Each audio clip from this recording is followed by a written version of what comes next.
The Ministry of Health has launched the National Global Alliance to end AIDS in children by 2030. The Permanent Secretary, Dr. Diana Atwine, noted that despite the strides made to end HIV, there are still many gaps in programming for children. So, the early infant diagnosis coverage within the first 2 months of age has improved. We have made quite big progress of 81.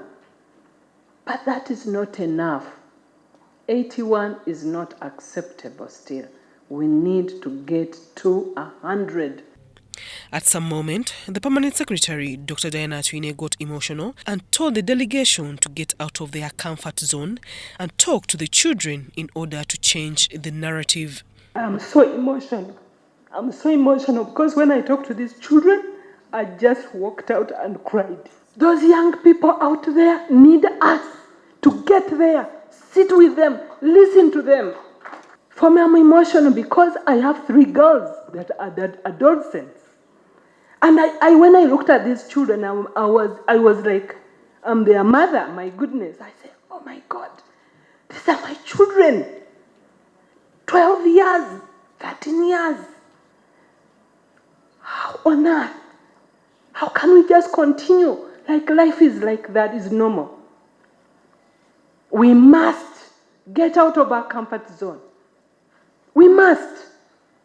Talking is not enough. Launching plans are not enough. Strategies are not enough. We must get where these young people are. The Director General, Dr. Henry Mwebasa, emphasized the need to expand case finding to diagnose the remaining 23% to achieve the initial 95 UNAIDS target. He also revealed public service approval for recruiting personnel across various health facilities in the country. We had a meeting in the Ministry of Public Service, which we have requested for since the beginning of the financial year, with respect to the recruitment of core cadres of staff that we need.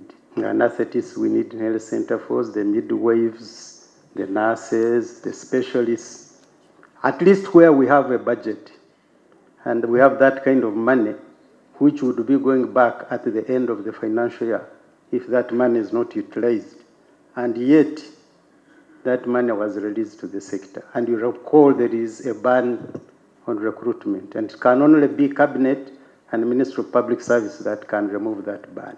We received the nod, and we are allowed to recruit the staff, at least for the salaries that we have. The Global Alliance for Ending AIDS among Children is aimed at accelerating progress in eliminating vertical transmission for HIV and ending AIDS among children in Uganda. Zahara Abigaba, UBC News.